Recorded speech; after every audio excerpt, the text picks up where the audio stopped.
जय हिंद साथियों, स्वागत है आप सभी का अपने यूट्यूब चैनल अमन प्रयास जीके जीएस पर। तो जैसा कि दोस्तों आज है 14 सितंबर और 14 सितंबर को दोस्तों आपका बिहार डीएलएड का जो आपका एग्जाम है आपका स्टार्ट हो गया है। 14 से 20 सितंबर तक आपका एग्जाम होना है।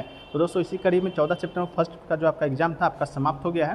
तो आज की इस वीडियो में 14 सितंबर फर्स्ट में पूछे गए जीके, साइंस और जो आपका इंग्लिश और हिंदी के प्रश्न पूछे जाते हैं उन सभी प्रश्नों को देखेंगे, जो कि लगभग ऑथेंटिक प्रश्न मिल गए हैं। तो चैनल पर दोस्तों नए होंगे, चैनल को सब्सक्राइब कर लीजिएगा इस तरह का एनालिसिस कर पाने के लिए आपका बीआरडीएल का एग्ज़ाम का और इससे जुड़े हर अपडेट को पाने के लिए। और कोई भी प्रकार की समस्या होता है तो आप व्हाट्सएप में मैसेज कीजिएगा। व्हाट्सएप नंबर दोस्तों आपको पीडीएफ में शामिल कर दीजिएगा। पीडीएफ आपको टेलीग्राम चैनल में मिल जाएगा, वहाँ से जुड़ जाइएगा। तो चलिए दोस्तों शुरू करते हैं। आज का कैसा कैसा प्रश्न आपको देखने को मिला था बिहार डीएलएड एग्जाम में। व्हाट्सएप नंबर सामने दोस्तों दिया गया है, देख लीजिए, वहाँ पर आप मैसेज कीजिएगा, आपको पीडीएफ चाहिए होगा तो। इसके अलावा चलिए प्रश्न देखते हैं। पहला प्रश्न दोस्तों पूछा गया था आपका ब्रह्म समाज के संस्थापक कौन है।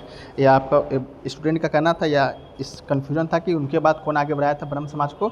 तो दोनों को देख लेते हैं दोस्तों। ब्रह्म समाज के संस्थापक की बात करें तो 1815 ईस्वी में राजा राम मोहन राय के द्वारा किया गया था। इसके बाद दोस्तों 1828 ईस्वी में ब्रह्म समाज का जो आगे बढ़ाया था वो आपका देवेंद्र नाथ टैगोर ने उसे आगे बढ़ाया था, जो बाद में केशव चंद्र भी आपका जुड़ गए थे। तो आप ऑप्शन में देख लीजिएगा किस प्रकार का आपका ऑप्शन आया था, आपको दोनों फैक्ट्स में बता दिए गए हैं। अगला क्वेश्चन पूछा गया था दोस्तों समजातीय श्रेणी में कौन आता है। तो ये ऑप्शन से बनेगा दोस्तों। ऑप्शन आपको मालूम होगा तो कमेंट सेक्शन में बताइएगा कि समजातीय श्रेणी में कौन आपका आता है। अल्काइन, अल्केन, अल्केन, इससे शायद आपको दिया गया था। अगला क्वेश्चन दिया गया दोस्तों कि बिहार में किसान सभा की स्थापना किसने किया था। तो दोस्तों बात करें बिहार का तो किसान सभा आंदोलन बिहार में स्वामी सजानंद सरस्वती के द्वारा दोस्तों नेतृत्व शुरू किया गया था। तो स्वामी सजानंद सरस्वती आपका बिल्कुल राइट आंसर हो जाएगा। इससे पहले सन 1929 ईस्वी में स्वामी सजानंद ने बिहार प्रांतीय किसान सभा की स्थापना भी की थी। तो इसी फैक्ट्स को भी याद रखना है, जिनका भी आगे आने वाले शिफ्टों में एग्जाम होना बाकी होगा।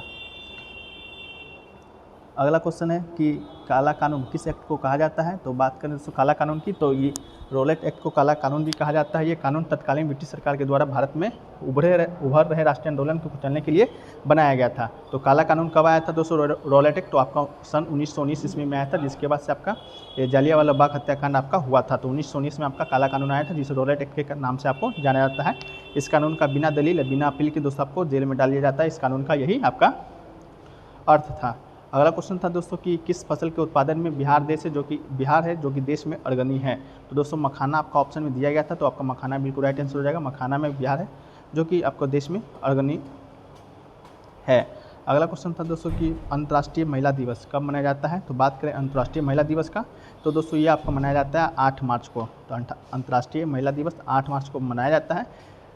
तो आपका 8 मार्च सही आंसर हो जाएगा।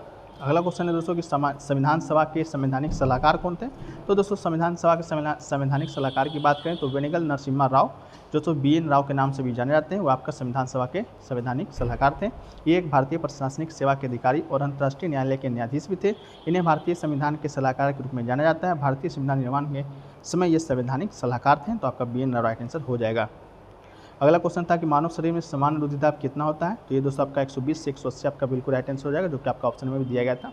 अगला क्वेश्चन था दोस्तों कि मनोरथ का छंदी विच्छेद क्या होता है। तो मन प्लस रथ आपका ऑप्शन में था, तो आपका ये बिल्कुल राइट आंसर हो जाएगा। इसके अलावा दोस्तों व्यक्त का उल्टा शब्द आपको आया था, तो व्यक्त का जो अनुरक्त मारे होंगे आपका वो आपका बिल्कुल सही आंसर हो जाएगा। अनुरक्त आपका राइट आंसर हो जाएगा। इसके अलावा पूर्वी घाट और पश्चिमी घाट का मिलन स्थल कहाँ होता है, यह प्रश्न आपसे पूछा गया था। तो पूर्वी घाट और पश्चिमी घाट का मिलन स्थल की बात करें तो ये दोस्तों आपका नीलगिरी, मतलब नीलगिरी के पहाड़ियों पर आपका इसका मिलन स्थल होता है। तो नीलगिरी जिन लोगों ने मारा होगा बिल्कुल राइट आंसर होगा। अगला क्वेश्चन था कि मनसबदारी प्रथा किसने चलाई थी। तो मनसबदारी प्रथा की बात करें तो दोस्तों अकबर के द्वारा 1575 ईस्वी में आपका चलाया गया था।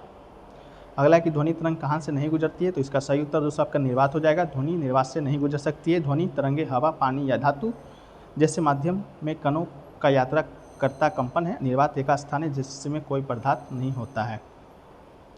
अगला क्वेश्चन था दोस्तों कि कपास के लिए उपयुक्त मिट्टी कौन सा है। तो कपास की फसल के उत्पादन के लिए काली मिट्टी की आवश्यकता पड़ती है।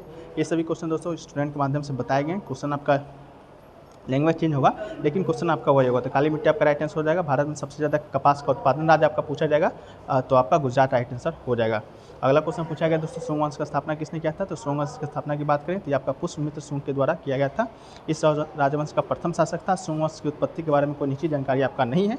शुंग उज्जैन प्रदेश के थे, जहाँ उनके पूर्वज मौर्य के प्रधानमंत्री और सेनापति थे। तो शुंग अंतिम सम्राट थे बृहदत्त की हत्या करके शुंग वंश की स्थापना किया था पुष्यमित्र शुंग ने। अगला क्वेश्चन था दोस्तों कि जनसंख्या दिवस कब मनाया जाता है। तो जनसंख्या दिवस की बात करें तो दोस्तों हर वर्ष आपका 11 जुलाई को मनाया जाता है। तो आपका 11 जुलाई बिल्कुल राइट आंसर हो जाएगा। इसके अलावा दोस्तों बात करें सिलेबस के बारे में, तो सिलेबस में देख लेते हैं। आपका समान हिंदी और उर्दू से आपका 30 प्रश्न देखने को मिलता है। इसके अलावा गणित से आपका 30 प्रश्न आता है। इसके बाद समान विज्ञान की बात करें तो 20 प्रश्न, और समान अंग्रेजी की बात करें तो 25, और रीजनिंग की बात करें तो 25 प्रश्न दोस्तों आपको देखने को मिलता है बिहार DL एग्जाम में। तो दोस्तों ये रहा आज के कुछ क्वेश्चन जो कि मुझे विद्यार्थियों के माध्यम से भेजे गए थे, और उनका दोस्तों कहना था कि आप इसका एनालिसिस करवा दीजिए। तो दोस्तों ये रहा आपका प्रश्न। अब वीडियो अच्छा लगा तो वीडियो को लाइक कीजिएगा, दोस्तों में शेयर कीजिएगा, और PDF आपको टेलीग्राम चैनल या व्हाट्सएप में मैसेज करने के माध्यम से मिल जाएगा। तो मिलते हैं दोस्तों, चैनल पर नए होंगे दोस्तों चैनल को सब्सक्राइब करिएगा इस तरह के और भी सेप्टो के एनालिसिस पाने के लिए, इससे जुड़े हर अपडेट को पाने के लिए। तो मिलते हैं दोस्तों नेक्स्ट वीडियो में, जब तक के लिए जय हिंद जय भारत।